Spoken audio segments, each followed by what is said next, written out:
নমস্কার বন্ধুরা, আমাদের ইকো ফ্রেন্ডলি কিচেনের চ্যানেলে আপনাদের সবাইকে স্বাগত জানাই। অন্য দিনের মতো আজও আপনাদের সাথে একটা নতুন রেসিপি শেয়ার করতে চলে এসেছি। আজকে আপনাদের জন্য নিবেদন পালক পনির রেসিপি। এটি একটি খুবই সুস্বাদু রেসিপি। যারা পনির খেয়ে থাকেন তারা জানবেন পালক পনির খেতে কেমন হয়, আর যারা এখনও বানাননি বাড়িতে অতি অবশ্যই একবার বানিয়ে দেখুন, এতে কিন্তু খুব ভালো হয়। আর বেশি কথা নয়, চলুন বন্ধুরা এবার পালক পনির রেসিপিটা আমরা স্টার্ট করে দিই বানাতে। খুব একটা বেশিক্ষণ সময় লাগে না, ঝটপট হয়ে যায়। আপনারা বাড়িতে গেস্ট আসলেও এটি বানাতে পারেন, খুব তাড়াতাড়ি হয়ে যায়, এটি খুব সুস্বাদু হয়। এটি আপনারা রুটি, লাচ্চা, পরোটা, নান, কুলচা যে কোনো সাথে সার্ভ করতে পারবেন।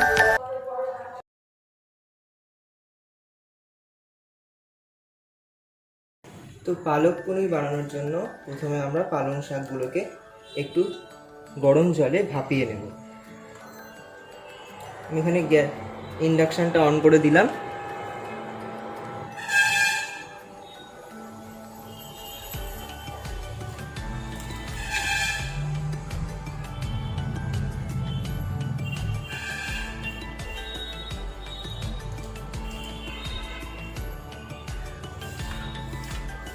বেশিক্ষণ হলে ভাপানোর দরকার নেই, 2 থেকে 3 মিনিট একটু গরম হলেই নামিয়ে নিতে হবে, তাহলে পালং শাক কিন্তু একদম ভেদভেদে হয়ে যাবে। যেহেতু আমি এটা অনেক আগে থেকেই বারবার জল দিয়ে ধুয়ে তারপর দিচ্ছি,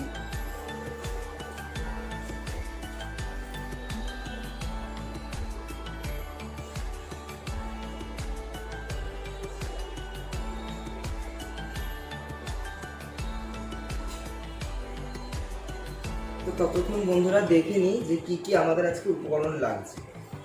পালক পনিরের জন্য এখানে লাগছে হচ্ছে পনির। আমি পনির কেটে রেখেছি। এখানে আমি 250 গ্রাম মতো মালাই পনির আর এমনি নর্মাল পনির মিক্স করে কিনেছি। এখানে লাগছে টমেটো কুচি লাগছে, একটা মাঝারি সাইজের টমেটোকে কুচি কুচি করে কেটে নিয়েছি। এখানে একটা মশলার মিক্সচার রেখেছি, তাতে নুন, ধনে গুঁড়ো, জিরে গুঁড়ো, হলুদ দেওয়া রয়েছে। এখানে মশলার জন্য লাগছে হচ্ছে যেটা র মশলা আর কি, তার জন্য লাগছে হচ্ছে পেঁয়াজ কুচি, গোটা কাঁচা লঙ্কা, রসুন আর আদা। এর সাথে আমাদের স্বাদ অনুযায়ী লাগবে লবণ আর চিনি, আর ফোড়নের জন্য ব্যবহার করব আমি জিরে আর গোটা গরম মশলা, এলাচ।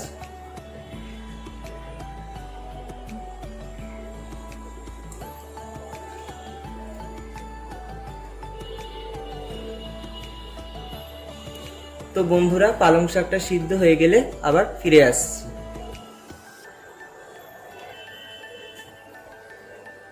ওদিকে পালং শাকটা সেদ্ধ হতে হতে চট করে একটুখানি তেলে পেঁয়াজ, আদা, রসুন আর কাঁচা লঙ্কাটাকে একটু ভেজে নেব। তার জন্য কড়াইতে একটু দিয়ে দিচ্ছি সর্ষের তেল।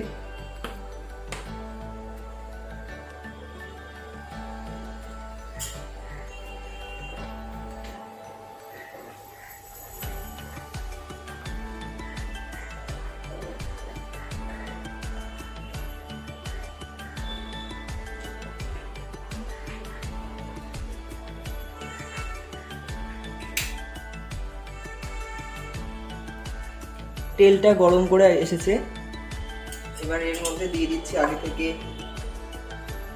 কাঁচা লঙ্কা,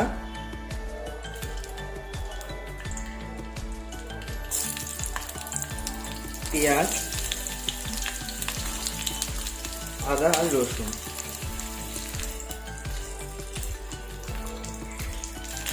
এটাকে একটুখানি 5 থেকে 10 মিনিট ফ্রাই করে নিতে হবে।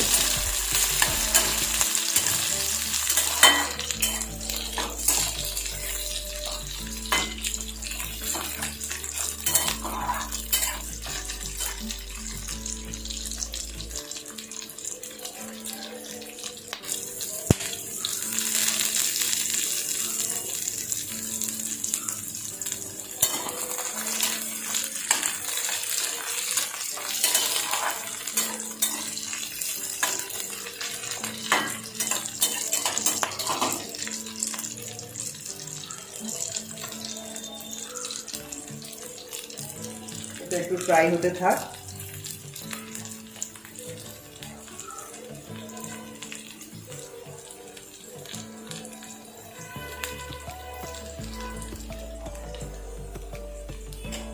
তো এটা রেডি হয়ে গেছে। এবার এর মধ্যে একটা মাঝারি সাইজের টমেটো কুচি দিয়ে দেবো, যেটা কেটে রেখেছিলাম আগে।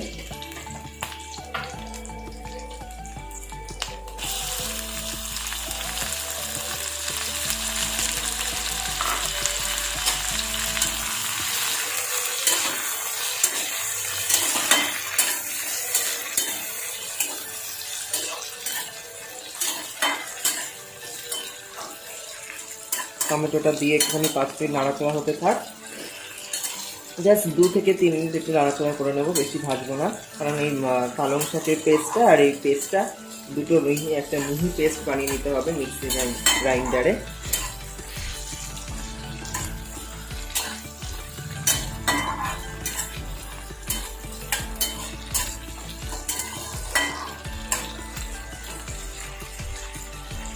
একটু ভাজা ভাজা হয়ে যাক, তারপর আবার ফিরে আসছি। তো বন্ধুরা দেখুন, এটা ভাজা ভাজা হয়ে গেছে একটু। এবার এটা একটা মিহি পেস্ট আমি বানিয়ে নেব।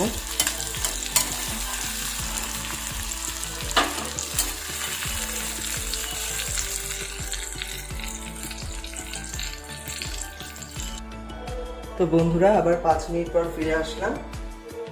এবার কড়াইতে দিয়ে দিচ্ছি একটু তেল।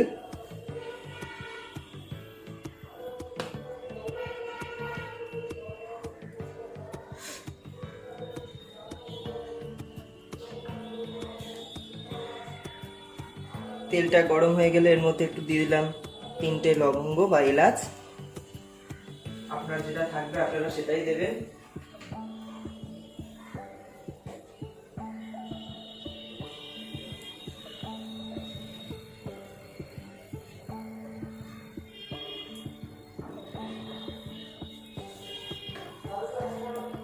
অল্প একটু জিরে ফোড়ন দিয়ে দিলাম।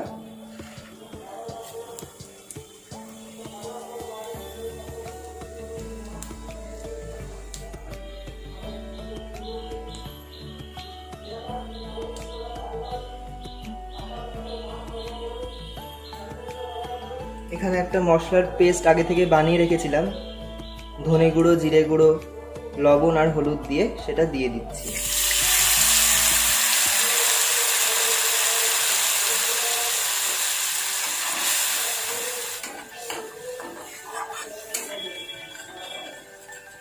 বেশিক্ষণ মশলাগুলোকে ফ্রাই করার দরকার নেই, কারণ যেহেতু এটা পেস্ট মশলার, তো বেশিক্ষণ মশলা যদি কড়াইতে নাড়াচাড়া করেন তাহলে কিন্তু মশলার উপকারিতা নষ্ট হয়ে যাবে, আর মশলা থেকে যে একটু ভালো সুগন্ধ বেরোয় সেটা কিন্তু নষ্ট হয়ে যাবে, খাবারে খুব একটা ভালো লাগবে না। পালক পনির যেহেতু একটি বেঙ্গলি ট্র্যাডিশনাল রেসিপি, অনেকে যারা পনির খেতে ভালোবাসেন তারা হয়তো সবসময় বানিয়ে থাকেন এই ডিশটি। এটি কিন্তু খেতেও খুব সুস্বাদু আর একটি লোভনীয় ডিশ। মশলাটা একটু কষিয়ে নিলাম, একটু তেল বেরোতে থাকবে মশলা থেকে তেল বেরোতে শুরু করলে এর মধ্যে আগে থেকে পেস্ট করে রাখা পালং শাক, রসুন, আদা, লঙ্কা আর টমেটোর পেস্টটা দিয়ে দেব। পালং শাকের পেস্টটা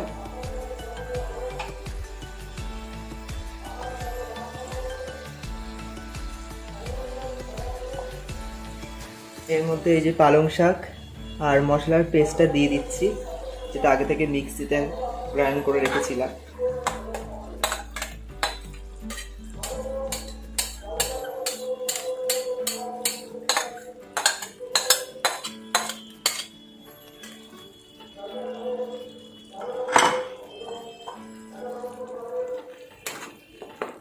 ভালো করে এবার এর সাথে মিশিয়ে নিতে হবে। এই সময় আমি আঁচটা একটু বাড়িয়ে দিয়েছি।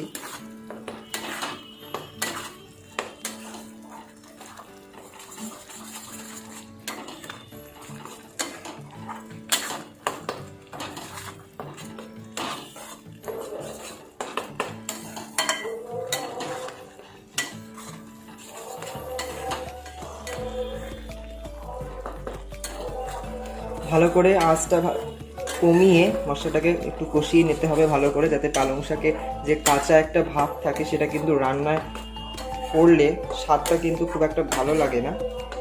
আমার মা বলেন যে পালং শাক সবসময় সেদ্ধ করে নিয়ে যদি ফ্রিজের ঠান্ডা জল দিয়ে পালং শাকটাকে যদি একটু ধুয়ে নেন তাহলে কিন্তু পালং শাকের যে সেদ্ধ হয়ে যাওয়ার পর যে কালো ভাবটা আসে সেটা কিন্তু আসে না, সেটা কিন্তু আর কালো ভাবটা চলে যায়। ঠান্ডা জল দিয়ে ধুলে পালং শাকের কিন্তু সবুজ রঙটা সেটা কিন্তু বজায় থাকে। দেখুন আমার মশলাটা একদম ভালো করে মেশানো হয়ে গেছে। এবার আমি এটা একটুখানি ফুটতে দিয়ে দিচ্ছি। দেখতেই পাচ্ছেন যে খুব একটা দারুণ রং এসেছে মশলাটা।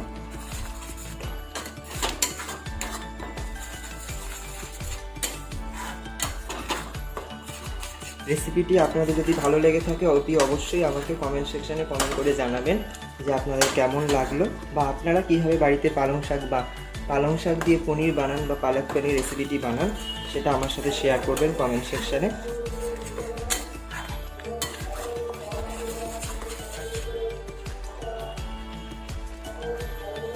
এটা একটু ফুটতে থাক, 5 মিনিট পর আবার ফিরে আসছি।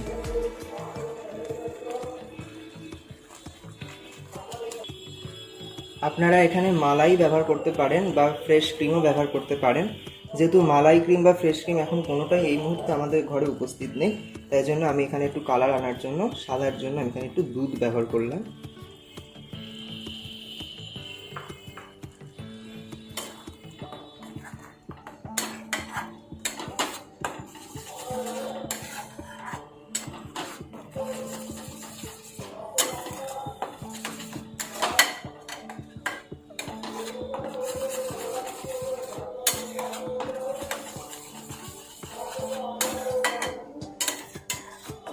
মশলাটাকে ভালো করে একটু দুধ দেওয়ার পর একটু ভালো করে কষিয়ে নিতে হবে, নাহলে কিন্তু দুধ কিন্তু এই সমস্ত রান্নার ক্ষেত্রে আপনাদের সাথে একটা টিপ শেয়ার করে রাখি।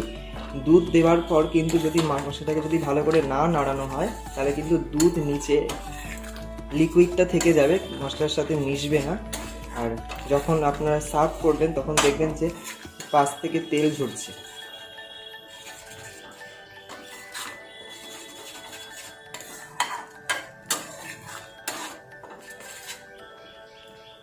আমাদের রান্না প্রায় শেষের দিকে। এবার এর মধ্যে আগে থেকে এই যে কিনে রাখা পনিরগুলো আমি ঢেলে দিচ্ছি। আমি পনিরগুলো কিন্তু এখানে ভাজিনি, আপনারা চাইলে পনিরগুলোকে অল্প একটু ভেজে নিয়ে নুন, গরম জল আর নুন মেশানো জলে একটু দিয়ে রাখতে পারেন, তাহলে কিন্তু পনির নরম থাকে।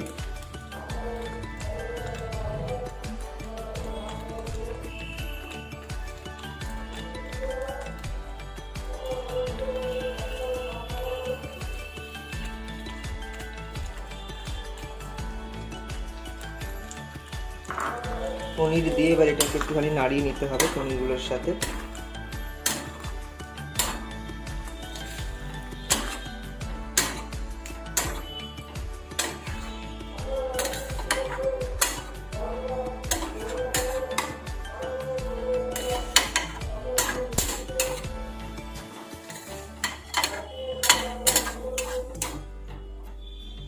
এবার এর মধ্যে আমি একটু চিনি অ্যাড করব।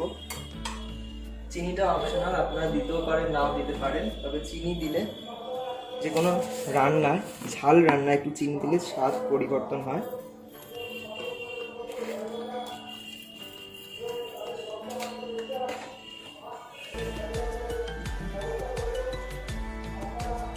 এবার একটু আঁচটা বাড়িয়ে দিলাম, বাড়িয়ে এবার আমি এটা নাড়াতে থাকবো। খুব সাবধানে আলতো হাতে নাড়াতে হবে যাতে পনিরগুলো ভেঙে না যায়।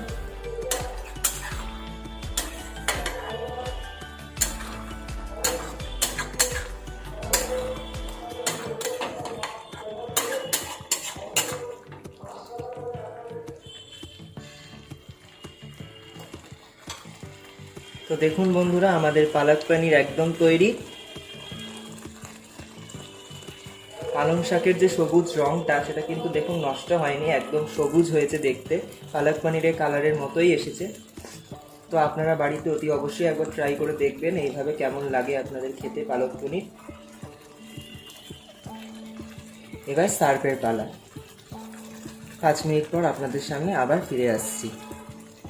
যারা আমার চ্যানেলে নতুন বন্ধু, যারা এখনও আমাদের পরিবারের অন্তর্ভুক্ত হওনি, তারা পাশে রেড সাবস্ক্রাইব বাটনকে ক্লিক করে এখনই আমাদের চ্যানেলটিকে সাবস্ক্রাইব করে নাও রোজ নতুন নতুন ভালো ভালো মজাদার রেসিপি বা আপডেট সবার আগে পেতে এখনই সাবস্ক্রাইব বাটনের পাশে থাকা রেড বাটনে ক্লিক করে অল অপশানটি অন করে দিন, যাতে চ্যানেলের আমরা যখনই কোনো নতুন ভিডিও আপলোড করব সবার আগে আপনার কাছে পৌঁছে যায়। তো ভালো থাকবেন বন্ধুরা, আবার অন্য কোনো দিন অন্য নতুন ভিডিওর সাথে হাজির হব। নমস্কার।